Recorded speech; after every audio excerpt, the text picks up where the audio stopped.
Hey, I want to introduce you to something called a logarithm. And a lot of people find these really intimidating, but if you can understand what a log is, then that will help tremendously. The issue that most people have is understanding exponents actually. So I'm going to try to demystify logarithms as much as possible and do several examples. Let's first define a logarithm. The big thing is a log. They're often called logs. A log is an exponent. That's the big idea. So you need to understand exponents really well. Let's get into the notation for logarithms. This can be tricky. If you remember the first time you did function notation, it's similar to that. So a logarithm is written as the word log with the base, let's say b, and then in parentheses we'll put some number a, and a is what we call the argument, whatever you're taking a log of, and we read this as log base b. So we have log base b. Every log has a base, so this is a log base b. And then the rest we read kind of like function notation, so it's log base b of a in this case, of a. And so another thing is you don't have to put parentheses around your argument in certain circumstances. If you're just putting a number here and not some sort of algebraic expression with a variable, then you can simply write log base b of a without parentheses. Another thing is this base b is a subscript. So if you're on lined paper, the b is below the word log and below the argument a. Log and a are on the same level, whereas b is lowered. So we have log base b of a. Now what is this thing? Well, this thing is the exponent on the base b that results in a. The exponent on this base whose result is a. So that still seems a bit tricky. Let's do examples to demystify this. Examples: evaluate each without a calculator. We'll look at how to do logs on a calculator shortly. But evaluate each without a calculator. So number one, let's say we have log base 5 of 5, which can be written as log base 5 of 5 with no parentheses. Again, this base 5 is a subscript and 5 is on the same level as log. So what this means is, the way to think about this is, all right, you've got this base 5. You're saying, okay, 5 to what power equals the argument 5? Well, 5 to the first power equals 5. Therefore, log base 5 of 5 equals 1. See how the answer is the exponent needed on the base 5 to get 5. Let's try some more. Let's look at log base 3 of 81. The way to think about this is, okay, what power do we raise the base of 3 to get 81? So you start investigating. You say, okay, well, 3 times 3, well, that's only 9.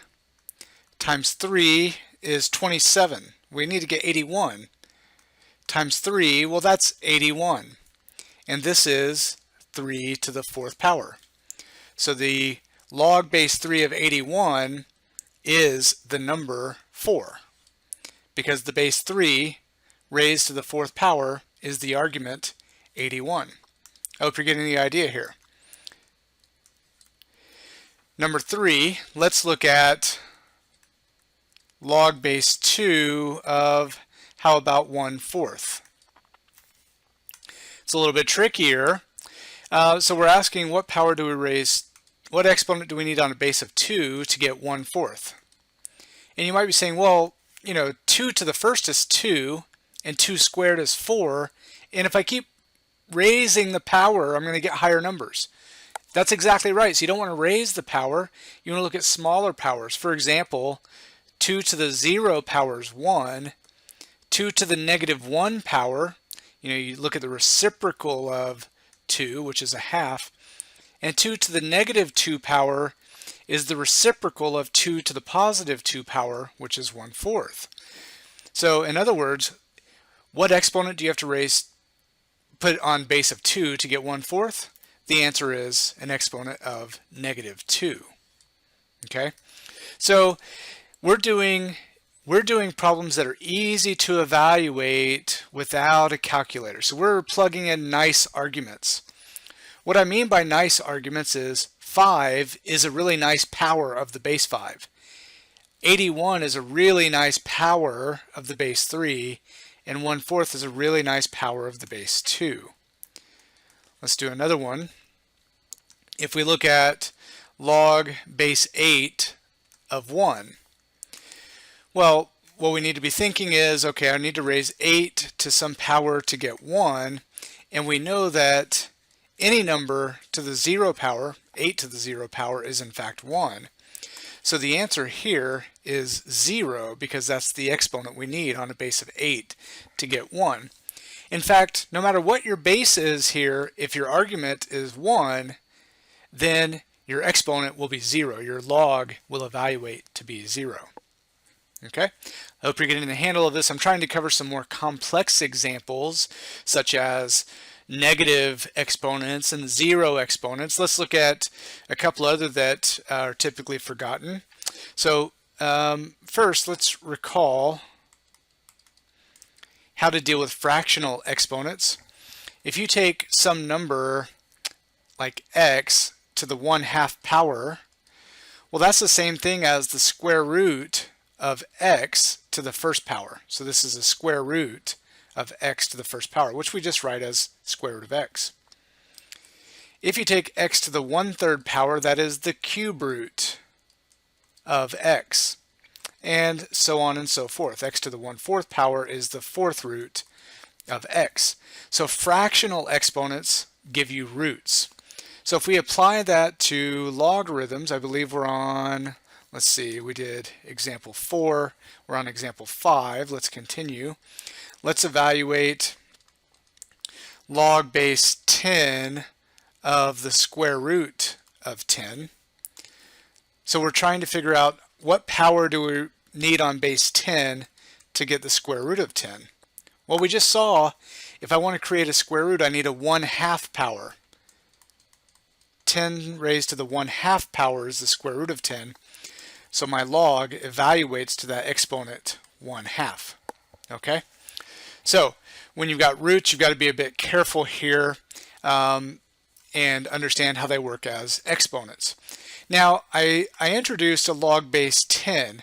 The next thing I want to discuss is the most frequently used logarithms. So frequently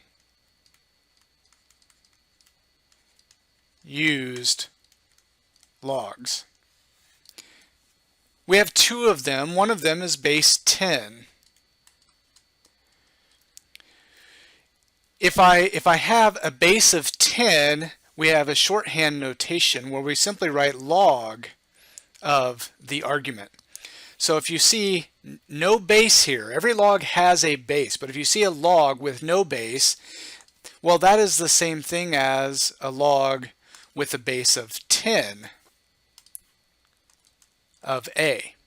All right, so we just looked at, for example, log base 10 of square root of 10. I could have written that as log of square root of 10 with no base. And what I recommend when you work these, when you have no base, go ahead and write the base in until you get used to this. This is log base 10 of the square root of 10, which we saw is the exponent 1/2. So base 10 is a log with no base. That's how we write it shorthand. Another frequently used base is base e. And we're trying to avoid writing the subscript, the base on our log, because that's the most cumbersome part of the notation. And so we can't use the word log anymore because it's taken for log base 10. So we use a different notation for a base of e. It's called a natural log. This is called a natural log. And so a natural log is written with an L and then an N for natural. ln of a. And when you see ln of a, that is simply the same thing as a log with a base of e. So for example, we'll be using natural logs quite a bit later on, but if I ask you to evaluate the natural log of e squared, well, you would say, okay, well, that's the same thing as a log. Write in your base of e squared. Now we're trying to figure out what exponent is needed on base e to give us the argument e squared. Well, clearly, this exponent has to be 2. So the natural log of e squared is simply the exponent 2. All right, so that's your base 10 log, which I failed to mention is called a common log, and your base e log, which is called a natural log, and we use shorthand notation for both of those where we don't write the base. Okay, all other logs you write in your base. Now let's talk about what do you do if your argument isn't a nice power of your base. So what I want to do now is estimate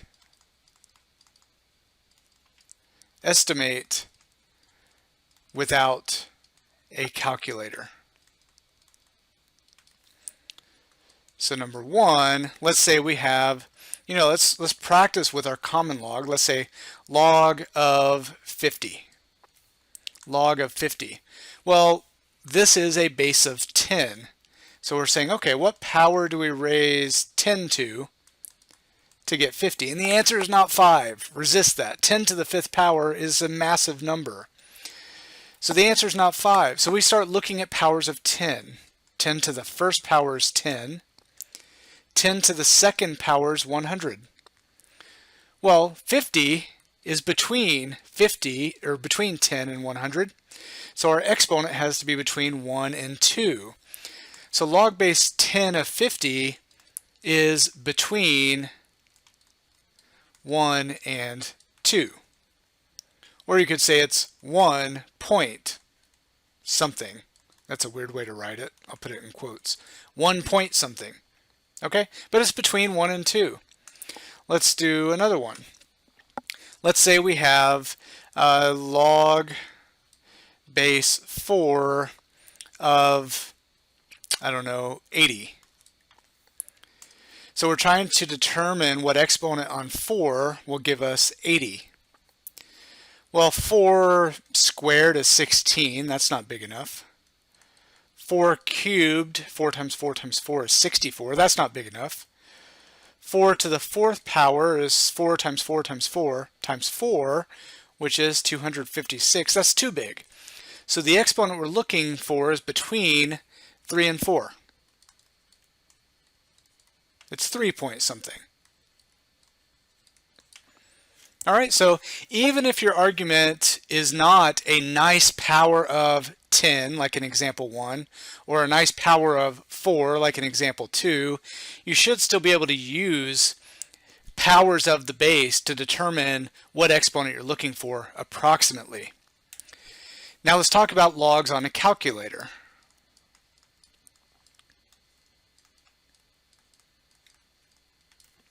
Logs on a calculator. Some calculators have a button that looks like this, where in the squares you can enter your base and your argument. Every scientific calculator has a log button and a natural log button, but not all calculators have this first button. So let me talk about how to evaluate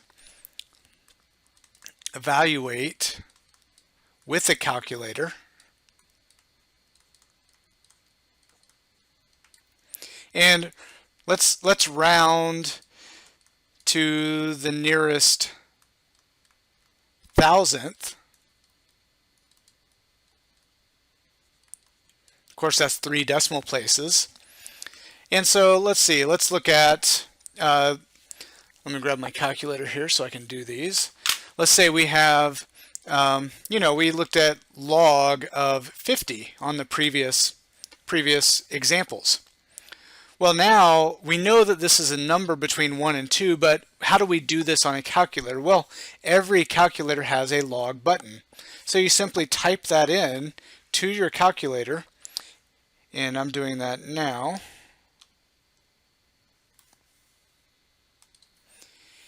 And I got approximately 1.699 to the nearest thousandth. 1.699. So you can see it's between 1 and 2 like we thought. Now what about log base 4 of 80? Now this is going to have to use this kind of button on your calculator, but how do you do it if you don't have that button? If you do have the button, you hit it and then you fill in the base of 4 and the argument of 80 using the arrows on your calculator and hit enter. So it's simple for you. But if you don't have that button, then let's talk about a tool that you'll need. It's called the change of base formula, and you need to know it. If you want to calculate the log with base b of argument a, and you don't have a button that's highlighted in yellow, then what you do is you're going to type a fraction where the numerator is the natural log of the argument a divided by the denominator, which is the natural log of the argument b. And you can do this on any scientific calculator because every scientific calculator has a natural log button. Okay? Or if you prefer, you can do log of a divided by log of b. It works in both cases. So, both can be done on any scientific calculator because they all have a natural log and a log button. Okay, so if I wanted to figure out log base 4 of 80 on a calculator that doesn't have this first button, then I would simply type in natural log of 80 divided by natural log of 4. The base always goes on bottom. That's useful to remember. And if I do that, I get about 3.161. 3.161, which in fact is a number between 3 and 4, which we knew from our previous examples. So that's how you do logs on a calculator. No matter what the base is, you may have to use the change of base formula if your calculator doesn't have this button. But if it does, just type it in as you see it using the arrow keys. And that is an introduction to logs. They are exponents. Make sure you know your exponents well, and you'll be good to go.